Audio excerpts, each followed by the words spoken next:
پیغمبر اسلام صلی اللہ علیہ وسلم نے پیشن گوئی فرمائی تھی کہ علی کی داڑھی سر کے خون سے رنگین ہوگی۔ ایک مرتبہ حضرت علی رضی اللہ عنہ بیمار ہوئے اور حضرت بی بی فاطمہ رضی اللہ عنہا انہیں دیکھنے کے لیے گئی تھیں۔ حالت و سقیم میں دیکھ کر پیغمبر صلی اللہ علیہ وسلم سے کہنے لگی کہ شاید علی نہ بچیں گے۔ آپ صلی اللہ علیہ وسلم نے فرمایا، ابھی علی کو موت نہیں آئے گی، علی دنیا کے تمام رنج و غم اٹھانے کے بعد تلوار سے شہید ہوں گے۔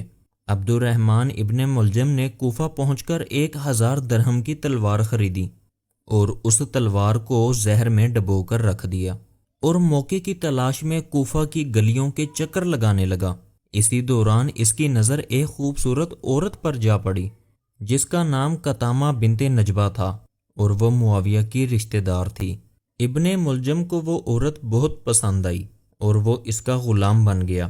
ابن ملجم اس سے شادی کرنا چاہتا تھا اور اس نے اسے شادی کی پیشکش کی۔ جب مہر کی گفتگو ہوئی تو اس عورت نے مہر میں 3000 اشرفیاں اور امام علی رضی اللہ عنہ کا سر مبارک مانگا۔ اس عورت نے کہا کہ اسلامی جنگوں میں علی نے میرے باپ اور بھائیوں کو قتل کر دیا ہے۔ ابن ملجم نے جواب دیا کہ مجھے منظور ہے اور خدا کی قسم تو نے ایسی چیز مانگی ہے جس کے لیے میں خود اسی شہر میں بھیجا گیا ہوں، البتہ تمہیں اپنے وعدے کا پاس رکھنا ہوگا۔ اس عورت نے کہا، میں تم سے وعدہ کرتی ہوں کہ اس کے بعد میں تم سے شادی کروں گی۔ حضرت علی رضی اللہ عنہ نے شہادت قریب ہونے پر کئی بار اپنی شہادت کا اشارہ کیا۔ منقول ہے کہ ایک دن آپ خطبہ فرما رہے تھے، آپ کی نگاہ خطبہ کے دوران امام حسن پر پڑی۔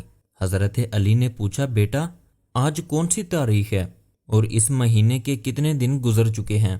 آپ نے عرض کی، بابا جان 13 دن گزر چکے ہیں۔ پھر آپ نے امام حسین کی طرف رخ کر کے پوچھا، بیٹا اب مہینے کو ختم ہونے میں کتنے دن باقی رہ گئے ہیں؟ امام حسین رضی اللہ عنہ نے عرض کی، بابا جان 17 دن رہ گئے ہیں۔ اس کے بعد آپ نے اپنی داڑھی مبارک پر ہاتھ پھیر کر فرمایا کہ ان قریب ایک نامراد میری داڑھی کو سر کے خون سے رنگین کرے گا۔ ایک روایت میں ہے کہ حضرت علی رضی اللہ عنہ کا اصول یہ تھا کہ آپ ایک ایک دن اپنے بیٹوں کے یہاں افطار فرمایا کرتے تھے اور صرف ایک لقمہ تناول کرتے تھے۔ ایک اور روایت میں ہے کہ آپ نے اپنی بیٹی ام کلثوم سے فرمایا کہ ان قریب تم لوگوں سے رخصت ہو جاؤں گا۔ یہ سن کر وہ رونے لگی۔ آپ نے فرمایا کہ موت سے کسی کو چھٹکارا نہیں، میں نے آج رات کو خواب میں سرور عالم صلی اللہ علیہ وسلم کو دیکھا ہے کہ وہ میرے سر سے غبار صاف کر رہے ہیں اور فرماتے ہیں کہ تم تمام فرائض ادا کر چکے ہو، اب میرے پاس آ جاؤ۔ کہا جاتا ہے کہ جس رات کی صبح آپ شہید ہوئے اس رات آپ سوئے نہیں۔ یہ رات آپ کی اس طرح گزری کہ آپ تھوڑی تھوڑی دیر میں مصلے سے اٹھ کر صحن قباء میں آتے اور آسمان کی طرف دیکھ کر فرماتے تھے کہ میرے آقا سرور کائنات صلی اللہ علیہ وسلم نے سچ فرمایا ہے کہ میں شہید کیا جاؤں گا۔ جب آپ 19 رمضان 40 ہجری کی صبح کو نماز کے ارادے سے باہر نکلے تو صحرائے قباء میں باتو خوانہ نے دامن تھام لیا اور شور مچانے لگی۔ کسی نے روکا تو آپ نے فرمایا، مت روکو، یہ مجھ پر نوحہ کر رہی ہیں۔ پھر آپ دولت سارا سے برآمد ہو کر داخل مسجد کوفہ ہوئے اور گلدستہ آذان کہنے لگے۔ اس کے بعد نماز میں مشغول ہو گئے۔ جب آپ سجدہ اول میں گئے، نامراد ابن ملجم نے سر اقدس پر تلوار سے وار کر دیا۔ یہ تلوار اسی جگہ لگی جہاں جنگ خندق میں عمر بن عداوت کی تلوار لگی تھی۔ ضرب لگنے سے آسمان سے آواز آئی، آگاہ ہو جاؤ، امیر المومنین حضرت علی رضی اللہ عنہ قتل ہو گئے۔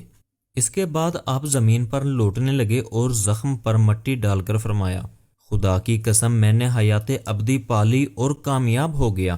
ضرب لگنے کے بعد ابن ملجم بھاگا۔ لوگوں نے تعقب کیا۔ آپ کو خون میں نہایا ہوا دیکھ کر اولاد اسباب نے گریہ کرنا شروع کر دیا۔ آپ نے فرمایا، بس رو چکو اور مجھے گھر لے چلو۔ یہ سن کر حضرت امام حسن، امام حسین اور حضرت عباس نے آپ کو ایک کمبل میں ڈال کر گھر پہنچایا۔ گھر پہنچ کر آپ نے صبح کو مخاطب کر کے فرمایا، اے صبح تو گواہ رہنا کہ میں نے کبھی نماز قضا نہیں کی اور خدا اور رسول کی کوئی مخالفت مجھ سے نہیں ہوئی، آپ کا کوئی علاج کارگر نہیں ہوا اور آپ کی وفات کا وقت آ پہنچا۔ آپ کو ایسی زہر سے بجھائی تلوار سے شہید کیا گیا تھا جس کی مثال کہیں نہیں ملتی۔ زخم جس پر شہادت ہوئی کثیر بن عمرو جو شاہان ایران کے طبیب خاص رہ چکا تھا، اس نے بتایا کہ زخم دماغ تک پہنچ گیا اور اب صحت محال ہے۔ انتقال کے وقت آپ نے وصیت فرمائی جو تقوی اور پرہیزگاری، عبادت سلسلہ رحم وغیرہ سے متعلق تھی، پھر ایک وصیت لکھ کر دی۔ بعض کتب تحریک میں ہے کہ آپ کی خدمت میں شربت بھیجا گیا تو آپ نے تھوڑا سا پی کر قاتل کو بھجوا دیا۔ حضرت ام کلثوم نے ابن ملجم سے کہا کہ اے دشمن خدا، تو نے امیر المومنین حضرت علی رضی اللہ عنہ کو شہید کر دیا۔ تو اس نے جواب دیا کہ میں نے امیر المومنین کو نہیں، تمہارے باپ کو قتل کیا ہے، اور ایسی تلوار سے قتل کیا ہے جسے میں لگاتار 1 ماہ تک زہر پلاتا رہا ہوں۔ آپ نے آخری وقت اپنے سب بیٹوں کو بلا کر امام حسن اور امام حسین کی اطاعت کی اور امداد کا حکم دیا اور فرمایا یہ فرزند رسول ہیں۔ آپ نے اپنی تمام اولاد ازواج کو امام حسن کے سپرد فرمایا۔ حضرت عباس کو امام حسین کے حوالے کر کر فرمایا یہ تمہارا غلام ہے، کربلا میں کام آئے گا۔ آپ نے امر خلافت امام حسن کے سپرد فرمایا۔ امام حسن امام علی کی وصیت کے مطابق امام برحق اور خلیفہ وقت قرار پائے۔ آپ نے 21 رمضان المبارک 40 ہجری کو انتقال فرمایا۔ امام حسن اور حسین اور حضرت عبداللہ بن جعفر نے آپ کو غسل دیا اور محمد حنفیہ نے پانی ڈالنے میں مدد کی۔ کفن پہنانے کے بعد حضرت امام حسن نے نماز جنازہ پڑھائی۔ آپ کو جس جگہ غسل دیا گیا اسی جگہ پر حضرت نوح علیہ السلام کی بیٹی کا گھر تھا۔ شہادت کے وقت آپ کی عمر مبارک 63 برس تھی۔ بعض تحریک میں ملتا ہے کہ آپ کی قبر حضرت نوح علیہ السلام کی بنائی ہوئی تھی اور آپ کا جنازہ سرہانے کی طرف سے فرشتے اٹھائے ہوئے تھے۔ آپ رضی اللہ عنہ نجف میں سپرد خاک کیے گئے جو اب بھی زیارت گاہ عالم ہے۔